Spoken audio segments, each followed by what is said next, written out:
Let's talk about donation platforms. Welcome to the Nonprofit Digital Success Podcast. I'm your host, David, and in this episode, I've got Josh Bloomfield with me, and we're going to be talking about Givecloud. Hey, Josh, how's it going? Good, David. How you doing? I am great.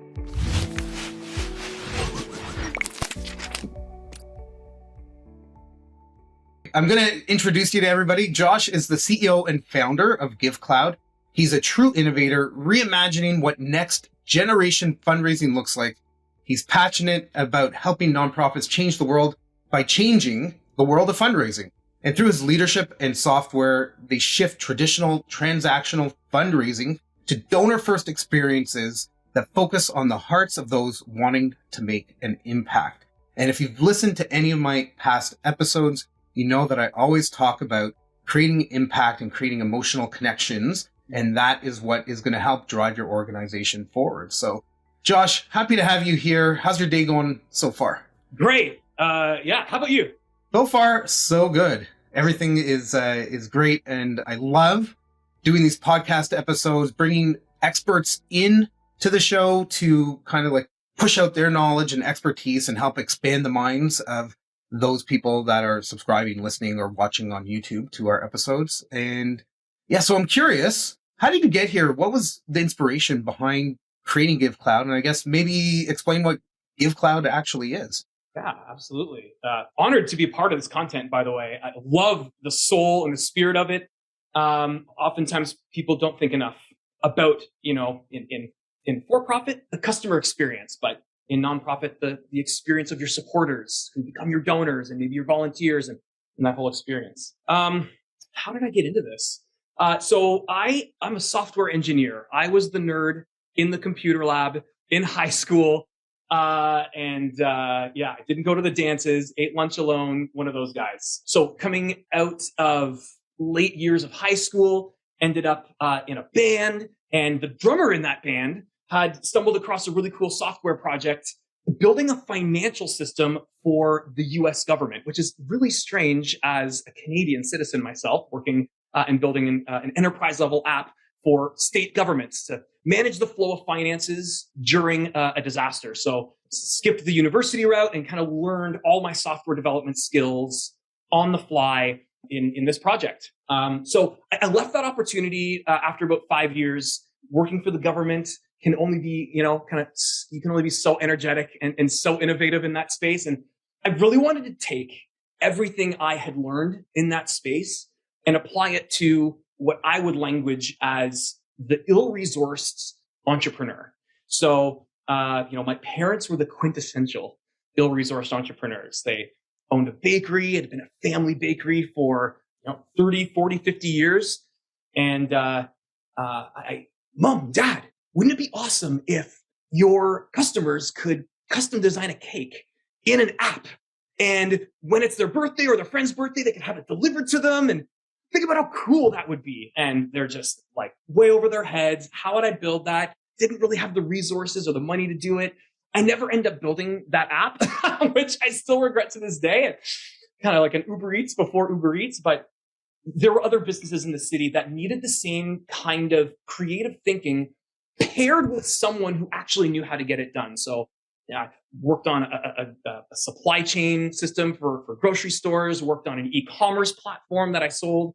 And all along the way, being kind of self-employed, I'm working on these little projects for nonprofits. Oh, you need a website? Yeah, I got you. I'll throw something together for you. And this was kind of the days before WordPress was the premier platform for hosting a website. I had kind of thrown my own CMS together that had fundraising in it, which would eventually become Givecloud, but was a side project for many years up until, candidly, up until 2015, 2016, where I realized, man, I need to take this opportunity seriously. Why am I helping one nonprofit at a time, or even one entrepreneur at a time, where there's an entire space, an entire market that is ill-resourced, that's missing thought leadership on things like the donor experience or the customer experience? What if I could add value there? And that was kind of the beginning of the journey, and me, the long road of morphing from, programming in my basement to finding mentorship, to networking, to becoming a CEO, to leading a company, and now really trying to embody that thought leadership around, what does it look like to build a genuine heart connection with your supporters in a digital world. You and I are chatting, we're vibing, we can build a connection. You could invest in me, I can invest in you. How do you replicate that same kind of oxytocin, that same dopamine in a purely digital world? And that is this unique art and science that I'm obsessed with. Experimentation. How can we take what we know about how people use technology and how they react in the real world, and how could we apply that in a digital world? Not to be manipulative, but to get people to feel a genuine connection where it's difficult to feel that. Yeah, so that was a really short answer. That was awesome. But it speaks to your evolution and really kind of what happens, with a lot of people that are in this space. There's a true passion behind what it is that you're doing. And it comes out in how you promote yourself, how you talk about the work you do, and how you help the people that you want to help. And one of the things that I talk about, and I've mentioned it a number of times on the podcast, is something called the know, like, and trust factor, right? And you need to have 7 to 8 interactions with people before they will know, like, and trust you. Ultimately, leading to, in our business, some kind of sale or something like that. But in the donation space, in the nonprofit space, getting them to subscribe to your newsletter, getting them to show up to an event. All right, the last couple of years, events, maybe not so much, but volunteering for your organization, making a donation, sharing your content in their network.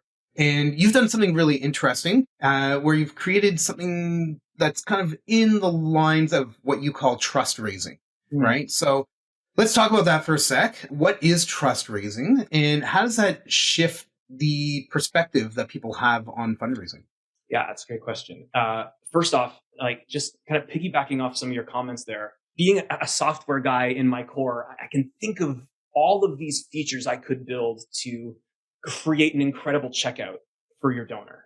And yet this know, like, and trust. And this is, and I'm sure you'd agree, there's a lot of storytelling, nurturing that happens in that process. And the software developer in me is frustrated that I could spend all this time making software, and yet if you don't have those 3 things on the front side, none of the conversion matters. So, really part of the product we've built is to allow you to do these 3 things well. I'd love to understand how I could support organizations in doing these 3 things better, but right now our focus is, if you've done these things even half well, okay, we want your donors, your supporters, to land in an experience that is a continuation of this story. It doesn't feel like a jarring redirection of brand, of feel, of experience, of messaging. It feels like we've taken that same heart connection, which really, this is a great segue to Trustraising. So Trustraising was a bit of a revelation I had a couple of years back, as it reflected on, I think, some of the mistakes I've observed nonprofits make in fundraising. Just too often, organizations don't put enough thought into how to build that meaningful connection with their donors, which is why the key to true fundraising success and lasting support for your mission is that trust raising, that know, like, and trust. Many organizations think that connection starts perhaps after they receive a donation from someone, when in reality, it starts much, much sooner. The word trust raising is just kind of a clever spin on fundraising, focusing instead of on the wallet, focusing first on the hearts of your supporters from the beginning, then having the wallet conversation. Building trust with a friend, with a coworker, with a spouse. It's nuanced and difficult enough in that space, but doing that in a purely digital world with people you'll end up asking for money from can feel impossible. The reality is, without trust, there is a ceiling to the success you're going to have in any transaction, especially fundraising. And too often for organizations, that ceiling is just $0. That no transaction happens because of that lack of trust. So our trust raising thought leadership really centers around what it takes to build trust in a digital world. The storytelling, the donor experience, the user behavior and motivations. it all ends up, as I said before, this unique blend of art and science merging to generate real compelling results for our nonprofits. And of course, our product is jammed full of our own thought leadership in action. So yeah, that's Trustraising. Yeah, it's really important to not just build your organization, not just have a website. Everybody needs to have a website. If you don't have one, get one today, kind of thing.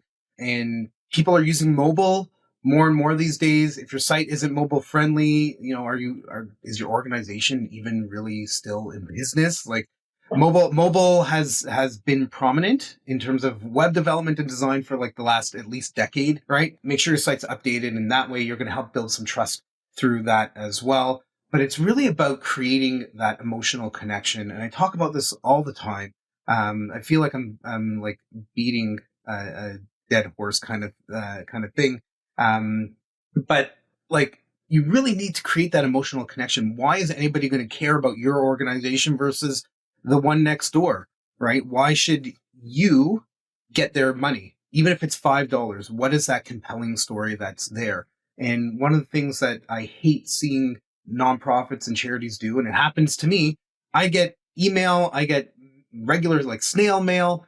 Hey, make a donation, and here's our like donation form. But like, what did you do with the money? How did you spend it? What value did you bring to it? And these are some really big organizations. We're talking like $400-500 million in donations a year that these businesses or organizations are pulling in every year, right? You're only reaching out to me for a donation when you want a donation. Connect with me. Create that bond. Brother, my mind's exploding with feedback. We ran an experiment last year. We built a little project called Cosmos, CAUSE, Cosmos. And the idea we had was, instead of a donor focusing on how much money they're going to give, what if the focus was the impact the organization was going to promise? So the practical example was, there was a toy drive that couldn't do its thing during COVID. They couldn't do the in-person stuff. And so they needed to take donations, honestly, for the first time online. They hadn't done online fundraising. And I pitched to them, I said, what if, the community you've already done great storytelling. The community already knows about this initiative, and they know you're in a pinch. You've got anchors on our local news talking about the pinch of toy donations and so on. What if you could drive them to a page that didn't ask for money, but instead showed how many toys would be given, and then as a second step, showed you how to finance it, right? So I wish I could share my screen and demo this. I'm not prepared to, so I won't. But you just kind of have to imagine an experience where the very first thing you see, especially on a mobile device, the very first thing you saw was a toy and a big number 1 on top of it. And all you had to do as a donor was tap through how many toys. What was cool about the experience is that you could tell just intuitively through the interface we built that you could actually swipe the toy icon, and the next icon would be a child. So there was this intuitive understanding that you could do one toy, or you can do an entire child's Christmas, or you could do an entire family's Christmas. The conversation hasn't touched on money yet. Our data showed almost every donor immediately started going, oh, how many toys could I do? And then through self-discovery, which kind of gets your own little dopamine hit, they're swiping to the most amount of impact they can have. They're going, I can do a whole family Christmas? Hold on a second. Oh, I could do 2 family Christmases? And now the conversation in their mind has shifted. It's about the story. They're not trying to justify a token $25 or $50 donation that they're not quite sure how it will translate. They're now having a conversation with their spouse. Hey babe, do you want to sponsor a family this Christmas? Like, it's in our local community. It's only $150, or financial conversation comes next. So you agree, you click next, and then our software would break down for you how to finance that impact. Hey, are you in for $150 today? Maybe you're in for $25 over X number of months. Maybe you're in for only $15 over X number of months. And now you're realizing, wait a second, maybe I can have more impact than I realized if I can finance this a certain way. And then the upsell after the transaction wasn't about becoming necessarily a monthly donor, or it was about, hey, did you know if you packaged your financing differently, you could actually help 6 families by doing $25 a month instead of $150 today. It was so compelling. They tripled their fundraising in that campaign, tripled it. But back to what inspired me to share this story was, when do nonprofits reach out to you, right? And what does that cadence look like? What does that communication look like? The reality is, we've got a generation who is used to, become accustomed to, in our society, candid updates. They're checking in on friends. They want to see what's going on. There is a bit of polish. There's some filters, and yet you're looking for the authenticity in it, and it's bleeding around the edges, and it's frequent, it's relevant, it's in context. What if?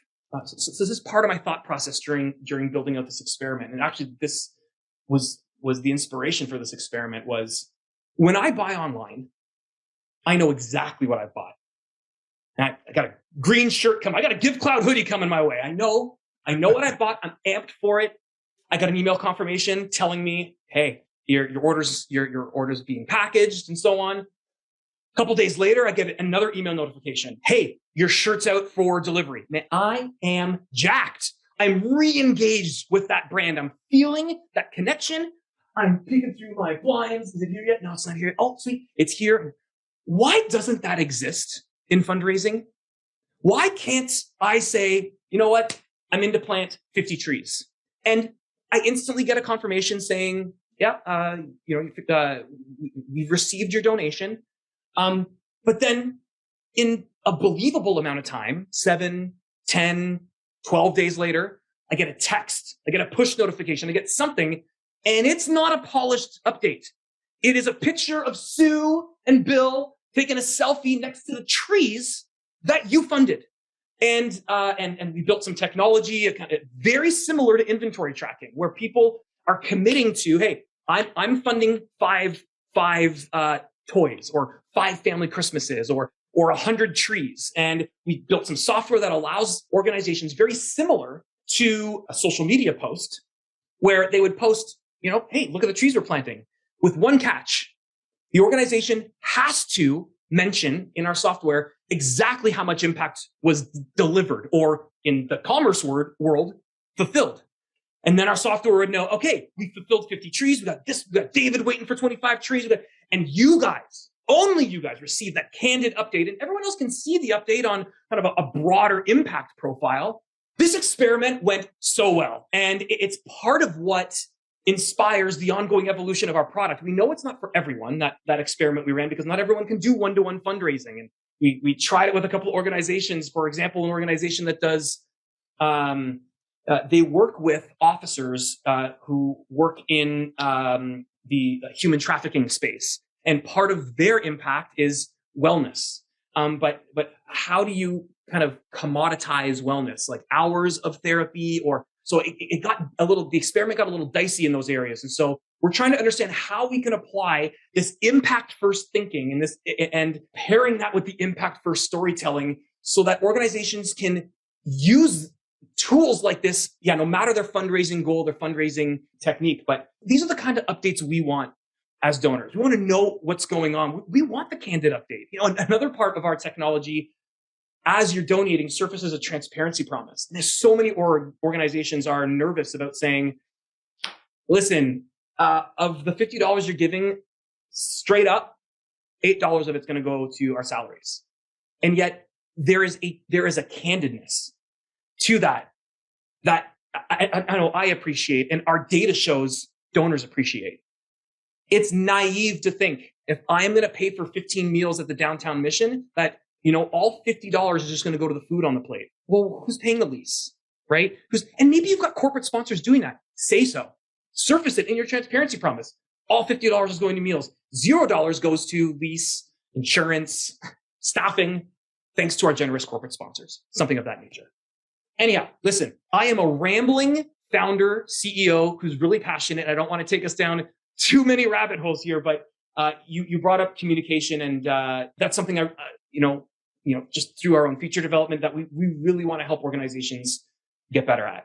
Yeah, and I think that that's something really important that everybody needs to be thinking about. How is it that you can connect with people? I mean, everybody wants those big donors, somebody that's going to give you, like $1 million or $50,000 or $5,000 or even a few $100s, depending on the size of your organization. That could be super substantial. I love the idea about having a transparency report, a page on your website that says, this is how we operate, right? And going, you know what?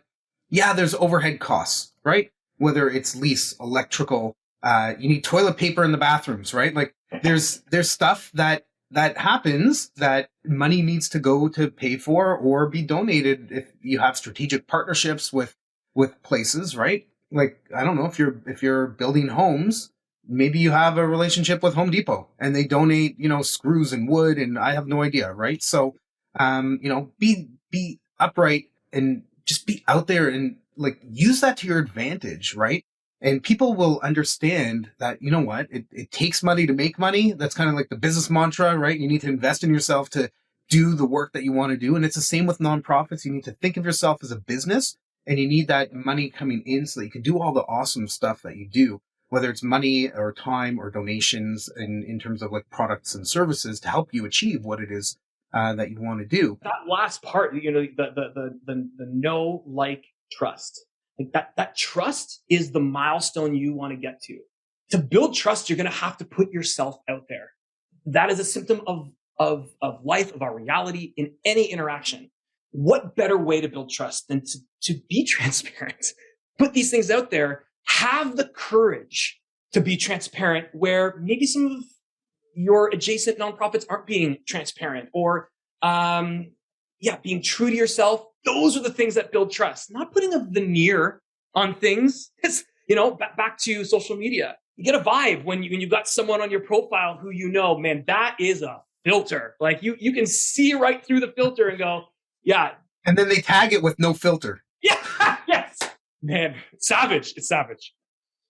Yeah, so you were talking about like in terms of communication, right? And being open and honest and transparent, and like how amazing would it be if you knew that an organization was spending 18% of your donation on overhead, right? Like, wouldn't that be awesome that, like maybe that would inspire you to make a donation that was more so that you can give more money to the cause that you want. Maybe it might deter you potentially if that percentage is too high, right? Like as a nonprofit or charity, you want a good chunk of the money to actually do the work that people are expecting you to do.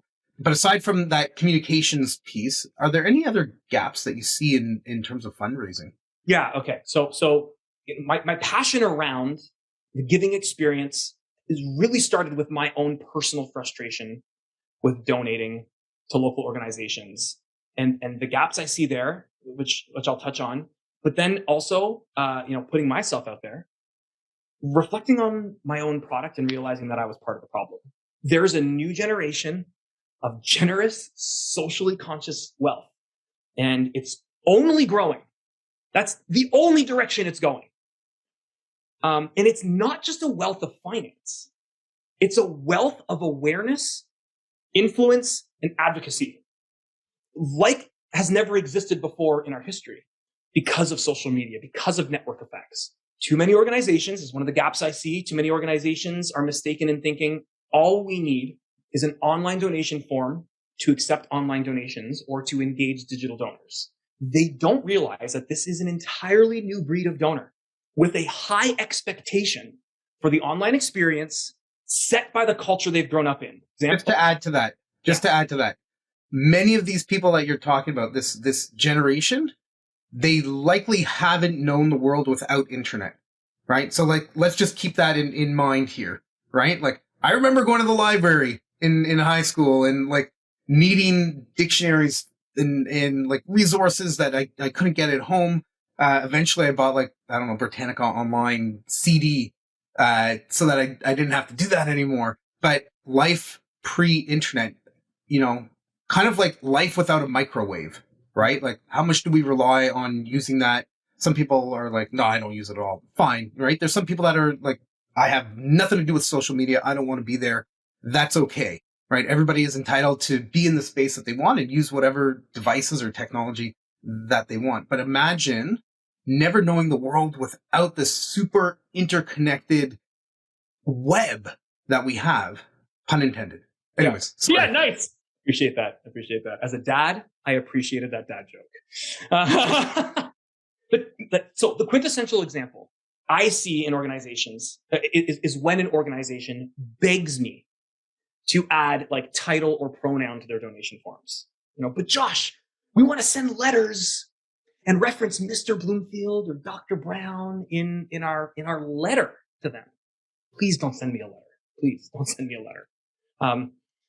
This next generation does not care to give you their title or their pronoun. They want to tap Apple Pay and move on with their day.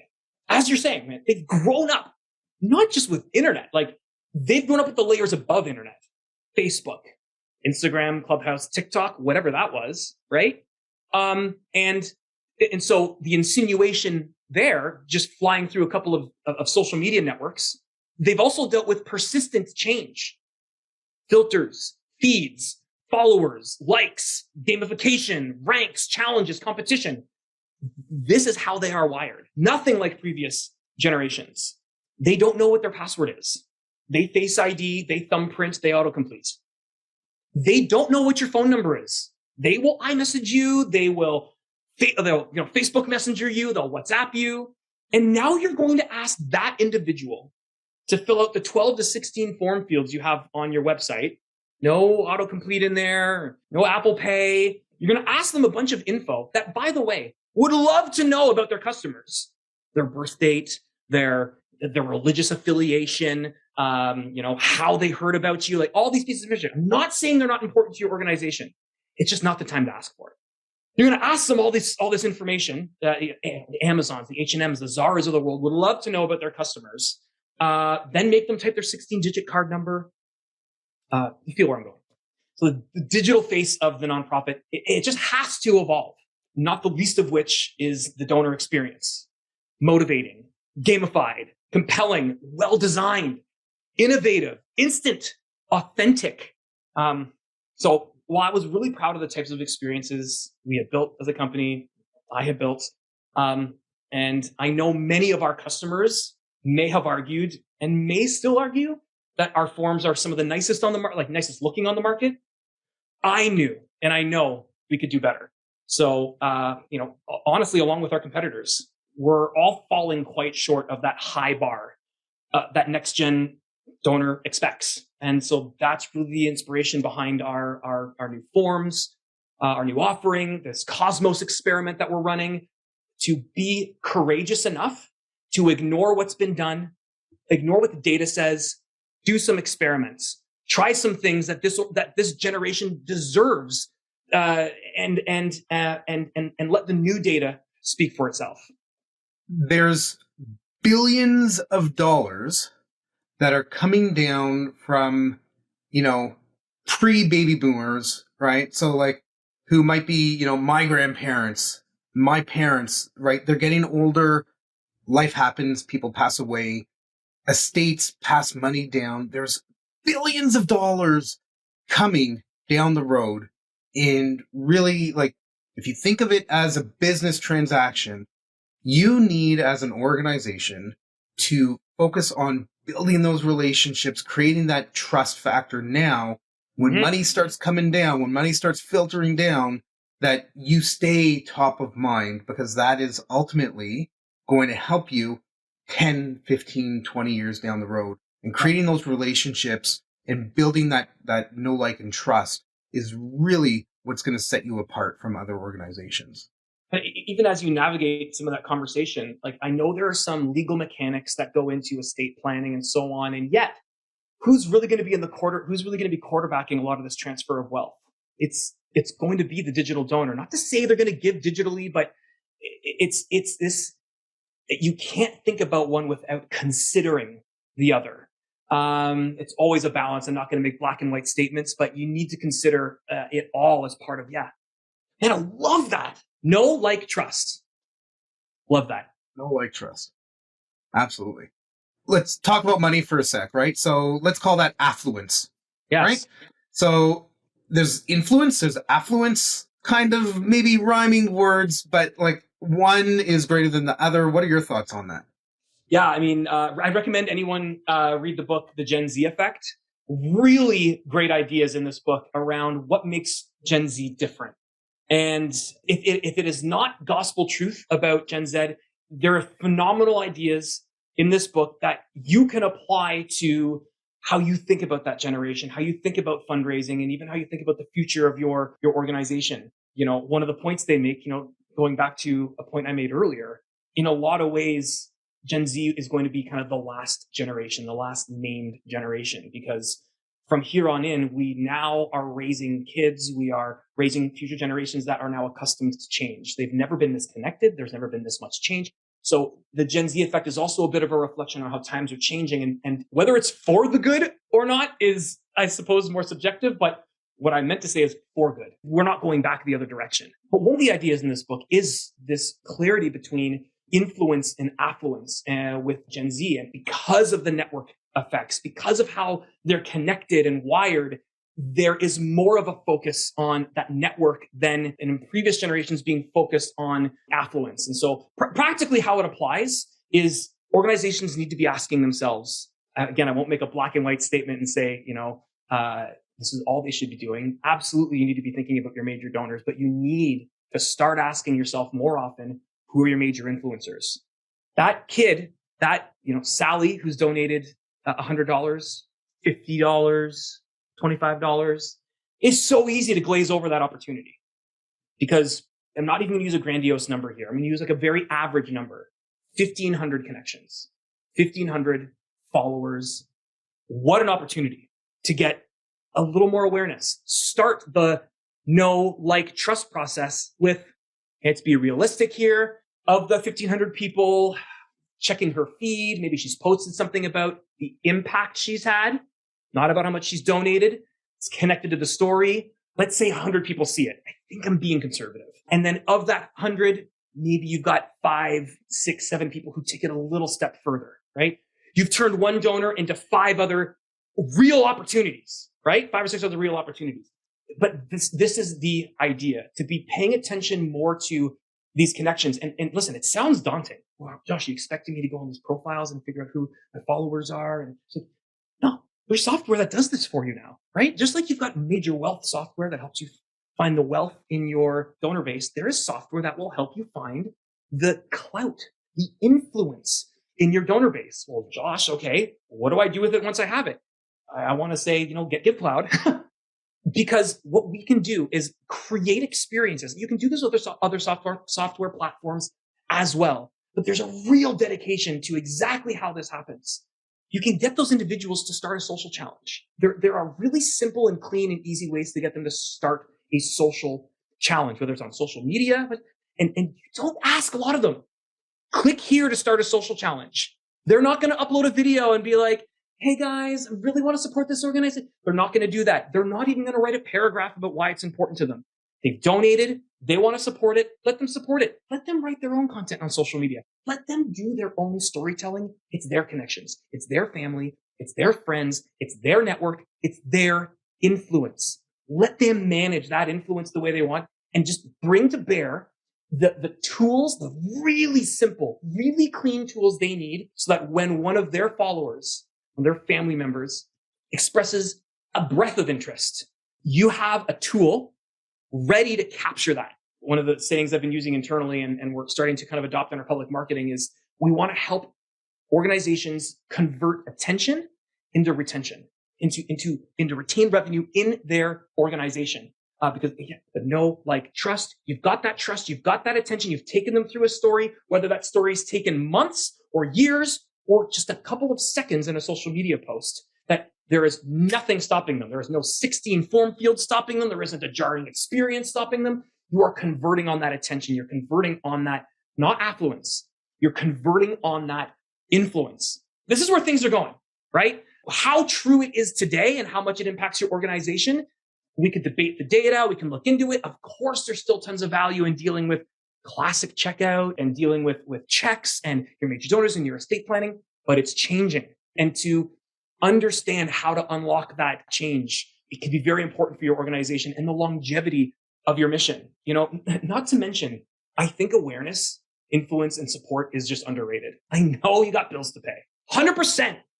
A couple of likes and a couple of follows on your social media account does not translate to your salary or to operations, and yet somehow it will. When you build that network Man, yeah, I've got a lot to share here. I'm not sure I'm going to say it quite the way I want, but back to your three items. That storytelling, that connection, you have to start it early, and you just cannot underestimate it. Absolutely. So there's three things that you mentioned. I made a quick little note of that I want to touch on. The first is about this like digital generation that's out there. Way, way, way back, we went through this industrial revolution. If COVID has done anything, it's really fast tracked what I'm calling the digital revolution, right? People working from home, being more connected, using technology more and more. Cost of tech, of cell phones, prices going down.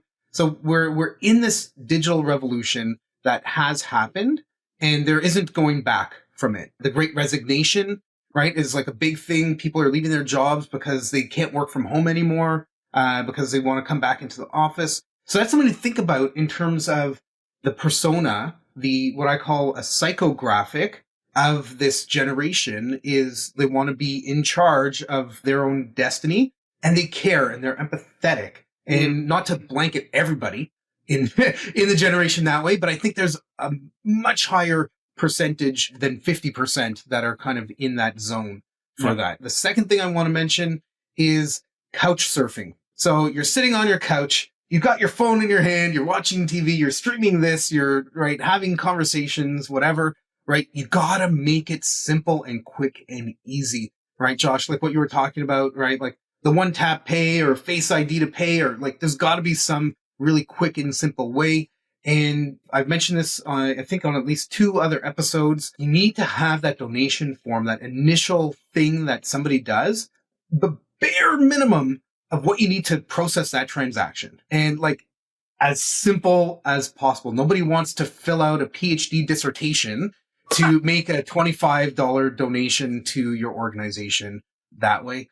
And the third thing is I wanted to get your opinion on monthly donations versus one-time donations. So here's the question, right?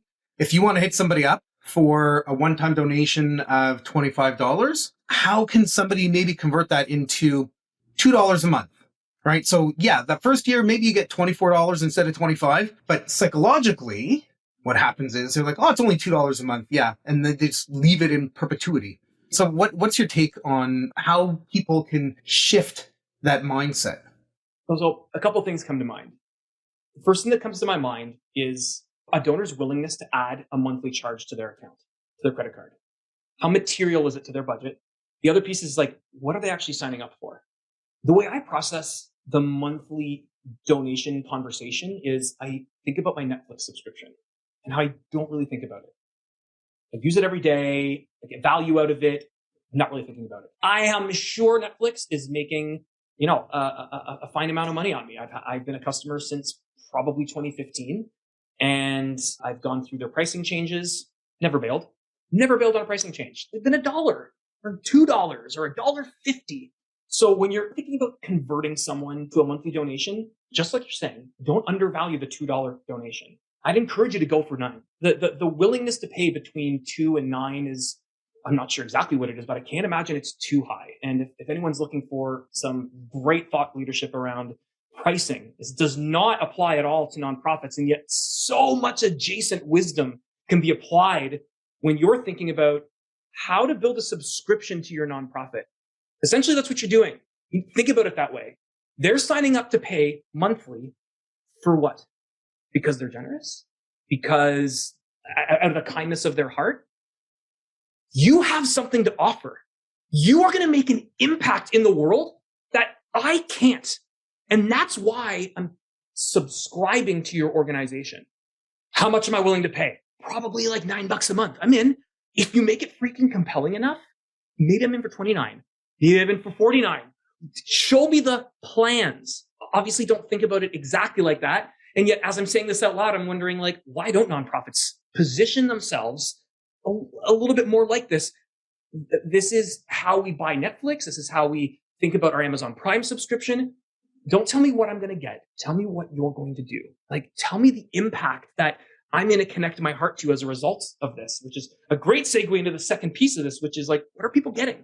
One of the most successful monthly giving programs I've ever seen done is an organization out of Utah. They work through human trafficking challenges, and they don't ask you to donate monthly. I'm pretty confident it may not even be in their marketing language.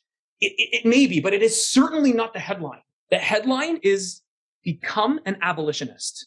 You want to be an abolitionist? Sign up here. And you put in a monthly amount. You're an abolitionist now. And from time to time, they may throw like a gift with donation. Is not to compel you. It is not to convince you. It is to what? It is to make your abolitionist status official. You are an abolitionist. You are not thinking about the donation. So this is where Netflix and Amazon cannot touch your opportunity as a nonprofit to create this incredible trust connection long-term. Netflix and Amazon, what do they have to do? They have to continually, day in, day out, deliver you products, ship you goods. In a nonprofit world, just keep those communications up, as we talked before, those candid communications, and make your monthly donors feel like they are a part of something. If you can do it, give it a name. Make them something. Like the abolitionist thing is just wildly successful. They are an outlier in our data. We leave them out of our data because they literally do it so well. There's just no point. We segment a lot of our data around that and study this over here going, what is going on? How are they, is there technology? I'd love to say it is. And obviously we're a part of it, but you and I both know, man, that is story. That is story through and through and through, and the technology to support the story. And again, that's our passion, the technology to support the story. So that's how I feel about monthly giving. So you're for it. Yeah, I am for it. And sorry, I'm not sure if I actually ended up finishing my sentence because I am, again, the Rambly founder CEO. If anyone's looking for adjacent thought leadership on pricing, Patrick Brown, Google him. He is a SaaS pricing leader, and he helps SaaS companies like us figure out what we can charge our customers based on their willingness to pay, based on features, and they've got all this data on how to do it. But the thinking, don't take necessarily the outcomes because they're very for-profit and, but there is a strategy and a thinking through what you can charge someone's willingness to support you and for how much, segmenting that into a persona and having a conviction on it. I know something else, a big mistake I see nonprofits make is not having the courage to fully be themselves. They will dilute themselves. They'll dilute the soul of their organization. They'll dilute their message to try and cast a wider net. And they end up not serving them well. Have the courage to go after not just the people who are passionate about human trafficking, not just the people who are passionate about human trafficking and children, not just the people, and get that circle as small as you can get and tell that story. You'll catch people out here because they'll want to be these people. They will want to be these people when you are that true to yourself and you have the courage to be that true to yourself. Yeah. So a whole whack of thoughts about that. The first is, if you're watching this or listening to this, I just grabbed a book that I have on my table over here beside me by Ian Harris. It's called Hooked on You. If you have a hard time figuring out how to get your story going and get the flow going, this book, it's super cheap. I think it's like $4 or $5 on Amazon for the hardcover. Not even like the ebook. It's like well worth it. It's not a big book at all. It's like maybe half-inch thick, if that. So this book is about the genius way to make anybody read anything. But you can take that and you can use that and you can create stories that you weave through your website, through your social media, through your emails, through your text messaging, through your everything that you're doing, the way you talk about the work that you do, to give that really compelling story to make people care, right? And that, circles back to what we were talking about originally. The second thing that I wanted to mention is in the business world, we talk about niching or niching, right? If you're in the States. And you need to do that same thing for your nonprofit, exactly what you were just talking about. When you focus in and you work on your demographic, your geographic, and your psychographic. So there's 3 more there for you. Josh, if you're looking for the know, like, trust, you've got your demo, your geo, and your psycho. And when you focus in on that and you get a really clear idea about who you need to have care about your organization, who you want to try to target and bring in as volunteers, as ambassadors for your brand, not even as a donation, right? Like, we're talking influencers. You could have ambassadors. Like, every one of your volunteers that you have should care about your organization. They're there spending their time. even if it's kind of forced because they have to spend time volunteering from high school or something, right? Like they are there and they opted to come to you. They should be part of your brand ambassador. Like give them a label, give them a tag, give them a badge of honor to do that and really impart that value. Yeah, listen, I want to make one big clarification as well. When I use the word, and even I believe when, in that book, Gen Z, when they use the word, influence versus affluence, it rhymes and you get the point.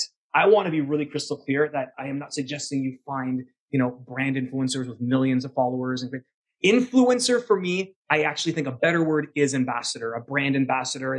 This could truly be anyone. And it's a correction I've had to make inside of my organization. I need to stop using that word because there's a loftiness to the word influencer and even influence that makes organizations feel like it's inaccessible. It's difficult to connect with. Influencer, versus just an advocate, an ambassador. That's all we're talking about. Anyone can be that. Yeah, it's just literally a tap away, right? Like, boom, share, done, end of story, right? That's the couch surfing motto, I guess. Like, I don't know Latin, but if I can translate that, that would be fantastic. All right, so let's take a step back for a sec. Let's talk about Givecloud, right? Big nonprofits, new nonprofits, nonprofit marketers, fundraisers. Who is this platform for? Oh man, yeah. Any nonprofit will love fundraising on Givecloud. Just as fun as we've made it for donors and really doubled down on that experience, we've made sure Givecloud is just as fun to manage. Smaller scale nonprofits might enjoy us a bit more because they can realize many of our bootstrapped tools. And when I say many of our bootstrapped tools, this thing was built by an engineer. And so anytime, there was a point in time where organization would say like, oh man, I wish I could sell event tickets. I'm like, I can do that. I'll do that for you. And so we've ended up with a platform that's got, a lot of these apps, tickets, child sponsorship, membership, commerce, e-cards. I could go on. We have a point of sale, card swiper, all these pieces. And bigger nonprofits will love having a purpose-built digital fundraising tool that works seamlessly with their existing systems. So they can kind of just plug us into what they've got and not have to worry about some of the stuff that maybe some of the smaller nonprofits would really take advantage of. Does that make sense? Absolutely. So Givecloud, awesome platform, does tons of stuff. What is the best feature that you are about to release? Yeah, man, listen, there's lots coming down the pipeline that I am insanely excited about. We are thinking up some really innovative ways to continue to upsell donors after the fact that get me so jazzed. Stuff no one's doing and no one's thought of. And so kind of experiments that will run. But we've got a pretty high conviction that this will have to at least be somewhat successful. And even if it's somewhat successful, could drive really great results for our organizations. But selfishly, only because it hits a little close to home, one of the features I'm most excited about coming is, at the end of every donation on our platform, the donor's prompted to start a social challenge. And it's one click. They see right on their thank you screen, hey, share the impact you just had, or challenge your friends and family. And there's a dollar amount right there. You can plus or minus how much you want to start the challenge for. And then all you do is hit continue with Google.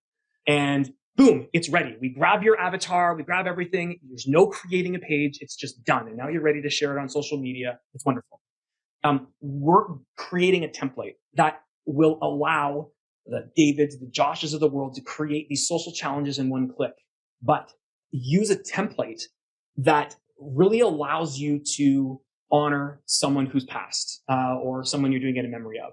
So, my grandmother recently passed, and looking at the program, and at the very bottom on page 2, it says in memory of Ramon, make your donation to Kidney Association, Diabetes Association, and there was another faith-based organization somewhere in that list. And just stare at that and say, there's got to be a better way to honor my grandmother and the legacy. This is part of her legacy, is that she wants people to do this. There's got to be a digital way to do this. So you just generated this beautiful template that is actually focused on the legacy first, the story first, not the donation. And then you continue into this just really tasteful, really elegant donation experience that gently kind of nurturing you through the process of a transaction while you honor someone's legacy. Right now, I think the way we're doing it in the digital world is, as part of a colder donation transaction, there's a drop down or a text box of who you want it to be in honor of. Instead of me putting it out there saying, hey, would you guys help me honor my grandmother? One of our board members, their father passed. And all they wanted to do was create a fundraising page, a way to give digitally to our local humane society. He loved pets. He's a major donor to this organization, and they couldn't figure it out. Like, no, sorry, we can't do it now. Well, let me get back to you. No, sorry, we've got no way of doing this. You're going to have to just some subpar solution for the experience. And he ranted. He called me like, I can't believe people can't do this. This is, part of the inspiration for like, what should he have been able to share? What should I have been able to share with my friends and family? So yeah, this is a more personal connection. But again, like, I don't know if there's a lot of technology on the market allowing organizations to create a space like this where you're not just accepting donations. You are engaging your supporters. You're engaging your donors. You're creating ambassadors. You're giving them the tools. Don't make them request it. Don't make them call your director of fundraising or someone on your team. Give them the tools to do it. Don't give them too much control. They don't even want too much control. They can upload an image. They've got to socially verify their account with one click, so you know it's very likely not fraud. There's so many ways to address the challenges that a lot of people face and allow to be roadblocks. We believe we've addressed most of those. And so that's probably the one feature that I'm personally most excited about. It's amazing, this conversation and how passionate you are and how like it's basically evolved out of need, and the amount of time and effort that you're putting in to continually kind of push boundaries and think of things in new ways is absolutely phenomenal. So kudos to you, I guess, like steering the ship, and to the team over there. Josh, amazing insights that you've brought. And to everybody listening, whether you're using Givecloud or another platform, I hope there's something here that you're able to take away and rethink what you're doing so you can impact more and have greater contributions to your communities or whatever it is that your organization is doing. Yeah, absolutely. Absolutely. So to everybody listening, take something away from today, implement it today. That's my challenge to you. Take something that you've learned, that you've heard about, and go, you know what? Let's rethink this. Let's have a conversation about like, how can we do something better? Use that kind of like design thinking methodology behind that to start reshaping your organization to do better, not just do good. So Josh, if anybody wants to get in touch with you, what do they need to do? Yeah, absolutely. Best way, hit givecloud.com/trustraising or trustraising.org if you want to get there quicker and sign up. We've got awesome content helping you unpack what it looks like to build trust. And you'll get exclusive early access to some of our new products. And we're even very close to releasing a $0 pricing plan for all you nonprofits who wish you could, but just can't figure out the purse strings. So all of that will be available to you, early access, if you sign up today. Again, givecloud.com/trustraising. And hey, I just want to encourage all of you. I know you're busy. I know you've come out of a difficult season, but you're doing awesome. You have started a journey. You have started a mission, something you feel born to be involved in, whether it's working in your community, whether it's helping people in a school setting, whether it's nutrition, whether it's environment, whether it's animals. You're doing great. And people like David and myself, and we are here to serve and support you in realizing that full potential. So keep going. Don't let yourself get too overwhelmed. Take it one step at a time. And again, take David up on his challenge. There might be an overwhelming amount of things in here that would inspire you. There's got to be one step. And I'll end with a quote from Anna in Frozen 2. I just need to do the next right thing. Love that quote. That's awesome. Thanks again so much, Josh. It's been great having you here on the Nonprofit Digital Success Podcast. To everybody listening, if you enjoyed this episode, head over to nonprofitdigitalsuccess.com/podcast. Click on this episode for all the show notes, links to the items that we talked about, including how to connect with Josh and his awesome team over at Givecloud. Until next time, keep on being successful.